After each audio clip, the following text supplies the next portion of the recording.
اللہ اکبر اللہ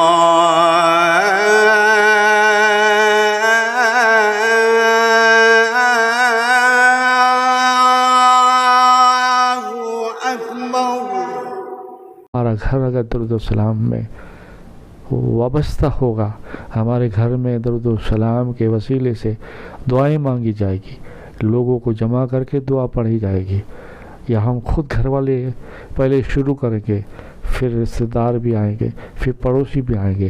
ہمارا گھر ایک رحمت کا گھر ہوگا، جس گھر میں آقا کریم صلی اللہ علیہ وسلم کی نگاہ ہوگی، اس گھر میں اللہ کی رحمت ہوگی، اسی گھر میں اللہ والوں کی نظریں ہوگی۔ تمہارے وہ میرے غوث اور خواجہ ایسے دیکھیں گے، مخدوم پاک احمد رضا سرکار، سارے بزرگان دین، سارے سلسلے کے بزرگ ایسے دیکھیں گے۔ کیوں؟ اس گھر سے اسے بھی پیار ہے، اس لوگوں سے اسے بھی پیار ہے جو درود کا عاشق ہے، جو ہر دم صلی اللہ کرتا ہے، نماز پڑھتا ہے، لوگوں کے حقوق ادا کرتا ہے۔ کیا ابھی بھی وقت نہیں ہے؟ کہ ابھی بھی ہم نہیں سمجھیں گے؟ اب کون سی بڑی مصیبت کا انتظار کریں گے؟ ایسے تو اور بھی بہت ساری قیامتوں کی نشانیاں ہیں، ہم پر پتھر بھی برس گئے، کیا نہیں ہوا ہم پر؟ قحط بھی پڑ گئے، زلزلہ بھی آ گئے، ظالموں نے ظلم بھی کیا، رمضانوں میں بھی اطمینان نہیں لینے دیا، اسکولیں جلا دی۔ ہر ساری قوم کی، ساری دنیا کی بات کرتا ہوں، صرف ہندوستان کی نہیں۔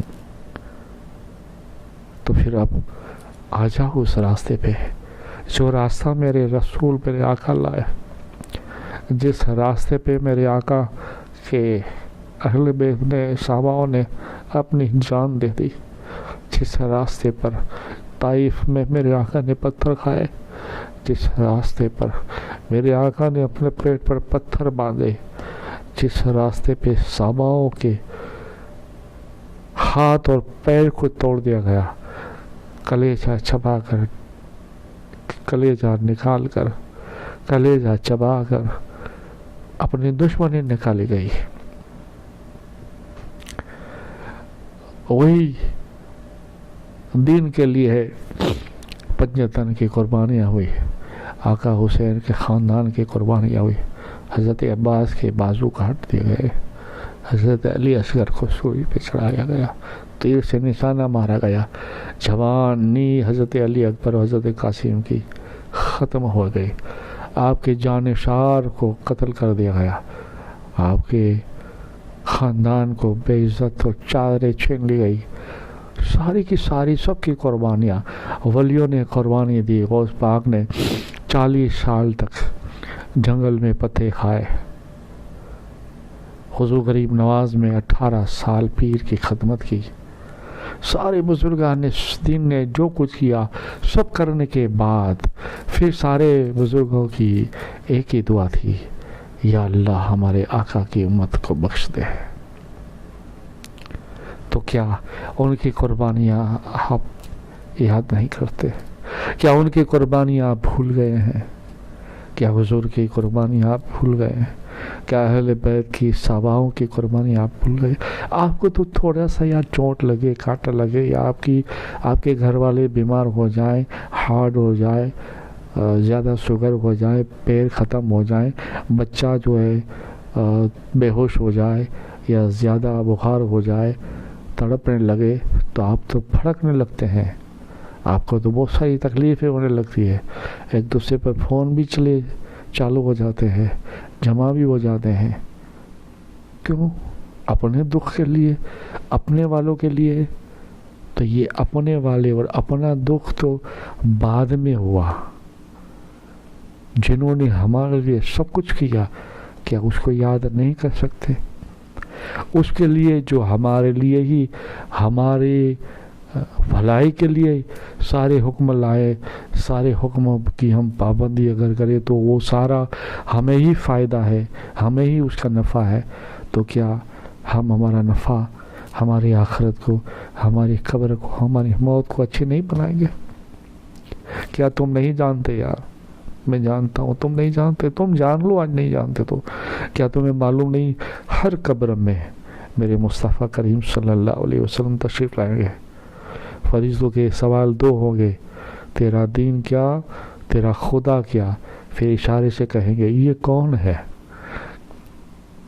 کیا تمہارے پاس پہچان ہے، کیا تمہارے پاس محبت ہے. اور اس لیے تو ہم کہتے ہیں بار بار، پنج گنا نماز تو کسی کو معاف نہیں ہے، وہ تو کرنا ہی کرنا ہے. اسلام میں جو فرض ہے، روزہ رکھنا، نماز پڑھنا، زکوٰۃ دینا، حج کرنا، یہ سارے کلمہ پڑھنا، وہ تو سب فرض ہے ہی. فرض کے بعد جو ہے سب سے بڑی عبادت اہم درود و سلام ہے. اگر ہماری زبان پہ ہر وقت صلی اللہ صلی اللہ صلی اللہ صلی اللہ صلی اللہ ہوگا تو فوراً ہم فرشتے سے، فرشتے پہلا ہی سوال کرے گا من ربو کا، تو اسی وقت ہماری زبان میں درود آنے لگا، اللہم صلی علی محمد اللہم صلی علی محمد اللہم صلی علی محمد. تو فرشتے کہیں گے مسکرا کے، اس سے کیا سوال کریں، اب اس نے تو پہلے ہی سوال میں سب کچھ کہہ دیا. اور میرا مصطفیٰ کریم اگر قبر میں ہوں گے جلوہ نما، تو وہ مسکرا کے میرے آقا کہیں گے اسے چھوڑ دو، اس نے رات دن مجھ پر سلام درود پڑھا ہے، میں اس سے راضی ہوں اور میرا اللہ بھی اس سے راضی ہے. کیا آپ یہ نہیں چاہتے؟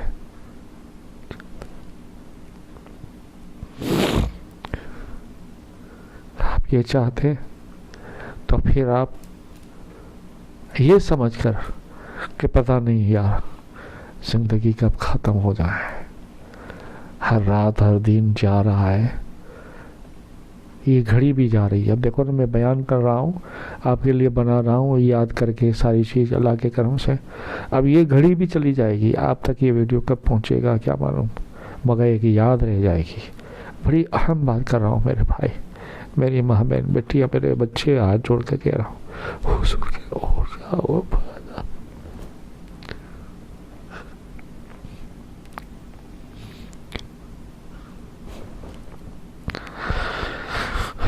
حضور کے وفادار ہو جاؤ، اللہ کے فرما بردار بن جاؤ. اور مدینے والے آقا کا کرم اور ان کا صدقہ ہے.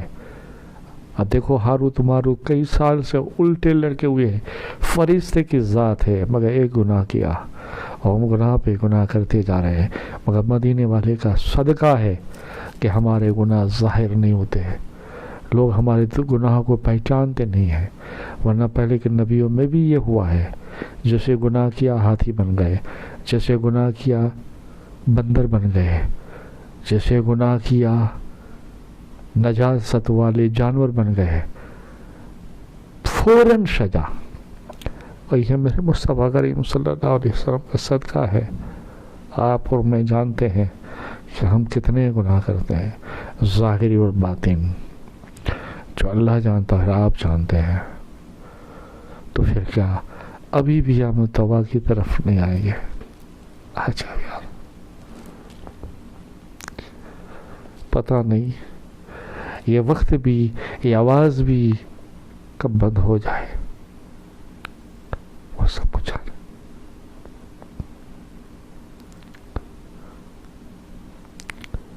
یہ قصہ پڑھ کے میرا دل بہت غمگین ہوا ہے.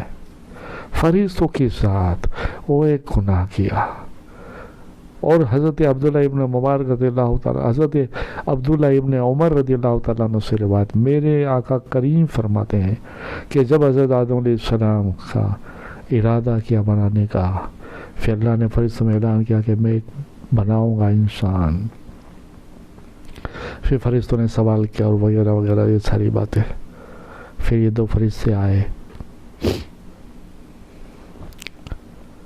تو صدقہ ہے مدینے والے آقا کا کہ ہمارے گناہ چھپے ہوئے ہیں. اللہ کرے چھپے ہوئے رہے اور اللہ ہمیں معاف کر دے، ہمیں معاف کر دے بزرگوں کے صدقے.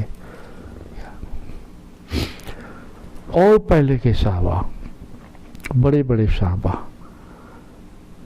بھی ایسی توبہ کرتے تھے. ان سے تو صرف بات میں گناہ ہو جاتا تھا، توبہ کرتے تھے، تڑپتے تھے. جیسے میں نے پچھلے ویڈیو میں ڈالا ہے